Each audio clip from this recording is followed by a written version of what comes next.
Welcome back. A Nigerian senator has made a startling allegation amidst South Africa's ongoing xenophobia crisis.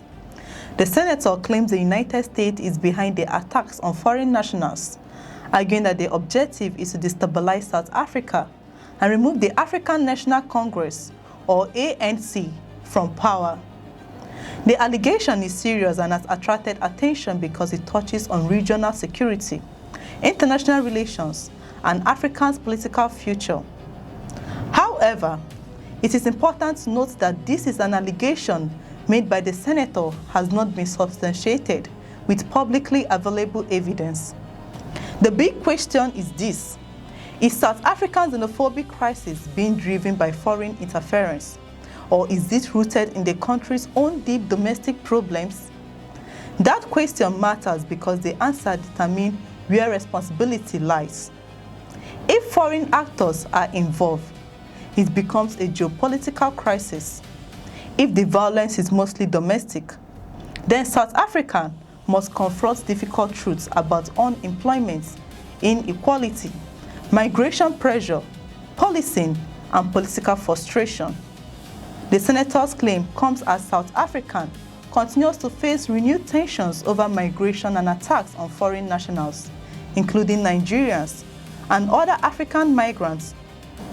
Over the years, South Africa has witnessed repeated episodes of xenophobic violence, with foreign-owned businesses attacked, shops looted, migrants threatened, and some communities demanding that foreigners leave. Nigerian citizens have often been among those affected, leading to diplomatic tension between Abuja and Pretoria. According to the senator, the violence is not simply a spontaneous expression of local anger. He alleged that the United States is using xenophobic unrest as a part of a wider strategy to destabilize South Africa and remove the African National Congress from power. The ANC has governed South Africa since the end of apartheid in 1994 and remains one of the continent's most historically significant political movements. Any allegation that a foreign power is trying to weaken or remove it naturally attracts attention across Africa. But at this stage, the allegation remains unproven. No publicly verified evidence has been presented to establish that the United States government is sponsoring or directing xenophobic attacks in South Africa. The claim should therefore be treated as an allegation made by a political figure, not as an established fact. Responsible reporting requires that distinction. To understand why such a claim can gain public attention, we need to look at South Africa's political position. South Africa is one of Africa's largest economies.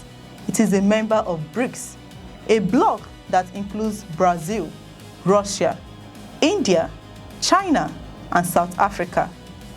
Pretoria has also taken positions on global issues that sometimes differ from Washington's preferences, including on the Russia-Ukraine war, the Israel-Gaza conflict, and the future of global economic power.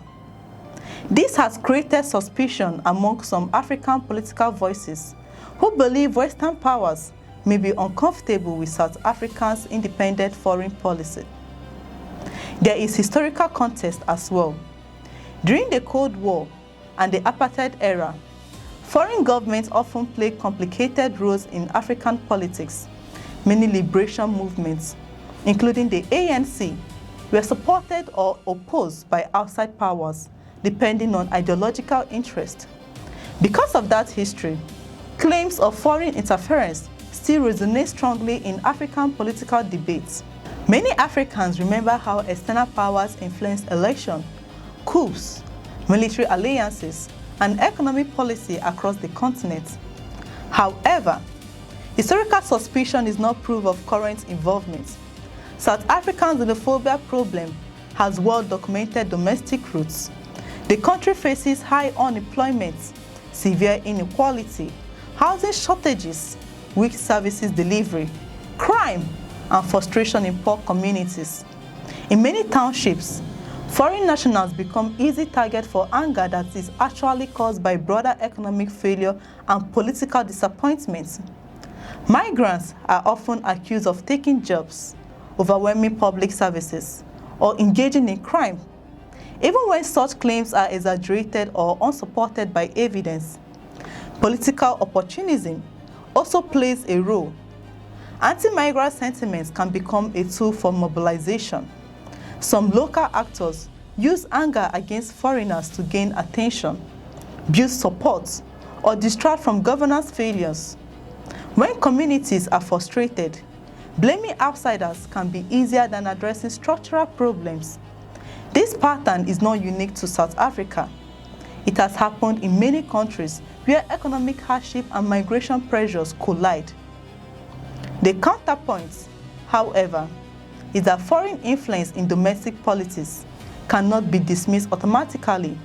Powerful countries often seek influence through diplomacy, funding networks, media narrative, civil society partnership, security cooperation, and economic pressure. Around the world, governments monitor and influence political developments in countries they consider strategically important. South Africa's global position makes it a country of interest to many powers, including the United States, China, Russia, and European states. But there is a difference between influence and direct responsibility for violence. To prove that a foreign government is behind xenophobic attacks, investigators will need credible evidence such as funding trials, communications, operational links, intelligence findings, or official documentation. Without that evidence, the claim remains politically explosive but unverified. For African leaders, the lesson is clear. Whether or not foreign actors are involved, South Africa must protect everyone within its borders. No government can allow migrants to be attacked while blaming only outside forces. Foreign nationals, including Nigerians, Zimbabweans, Congolese, Malawians, Mozambicans, and others, deserve equal protection under the law.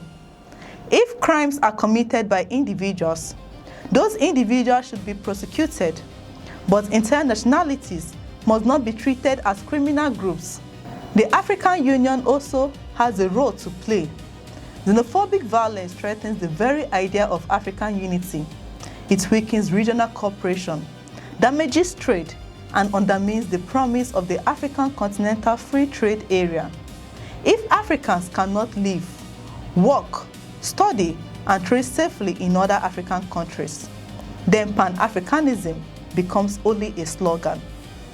The senator's allegation will likely fuel more debate about South Africa's internal crisis and its place in global politics. But the deeper issue remains unresolved. South Africa is facing a dangerous combination of economic frustration, political tension, migration pressure, and public anger. Whether foreign powers exploit this division or not, the divisions themselves are real. The real test for South Africa is whether it can confront xenophobia honestly without hiding behind excuses. The real test for Africa is whether it can protect Africans on African soil. And the real test for any allegation of foreign interference is evidence. Without evidence, it remains a claim. With evidence, it becomes a diplomatic crisis. Until then, the victims of xenophobic violence deserve more than political arguments. They deserve protection, justice, and the right to live without fear. If you find this report informative, kindly like, share, subscribe for more news reports. I'm Chidera Isom. Thank you for watching. We'll see you in the next reports.